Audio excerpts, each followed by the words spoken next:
Welcome to the Explainer. Today, we're going to deconstruct the recent Build the Red Wall rally, breaking down its key themes and messages, really getting into the event's own words to understand what it was all about.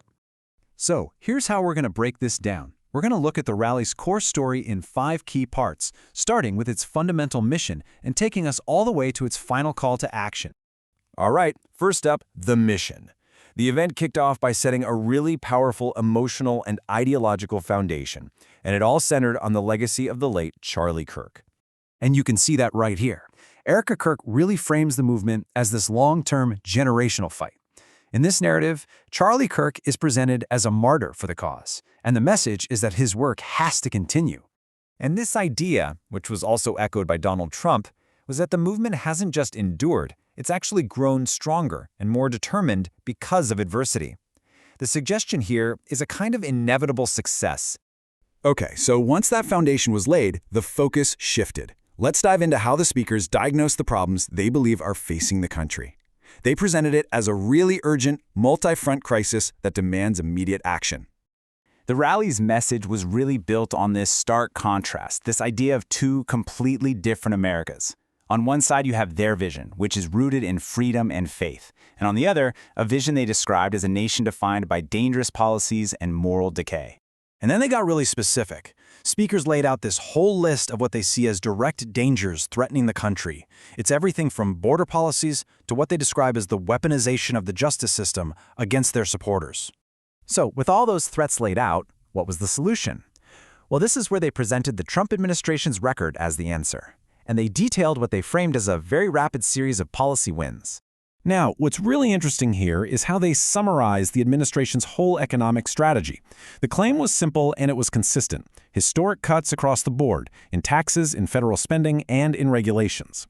And take a look at this. This chart was used to illustrate another huge economic claim from the rally, that the administration brought in an unprecedented $18 trillion in new investment in less than a year, a figure they really contrasted with the previous 4 years.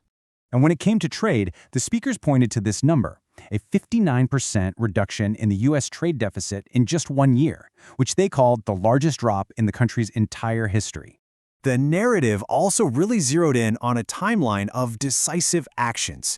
They painted this picture of a first year just packed with major developments, from securing the border on day one to striking big foreign policy deals.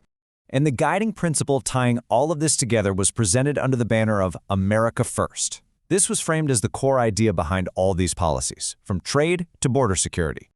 But it wasn't just about the economy or foreign policy. The rally put a heavy emphasis on a series of cultural shifts. These changes were presented as a core part of the mission to restore what they see as traditional American values. Okay, so this is a crucial point. This wasn't all just about looking back at past achievements. The speakers were also laying out a very clear, forward-looking policy platform that they intend to pursue. And they called it the Save America Agenda. It was laid out as a series of really specific, transformative steps that are designed to reshape the economy, the justice system, and the federal government's role in things like education and healthcare. All right, so that brings us to the finale. How do you take all of these themes, the mission, the threats, the policies, and funnel it all into one single urgent message? Well, the entire event really culminated in this direct appeal from Donald Trump. It was a completely unambiguous call to action.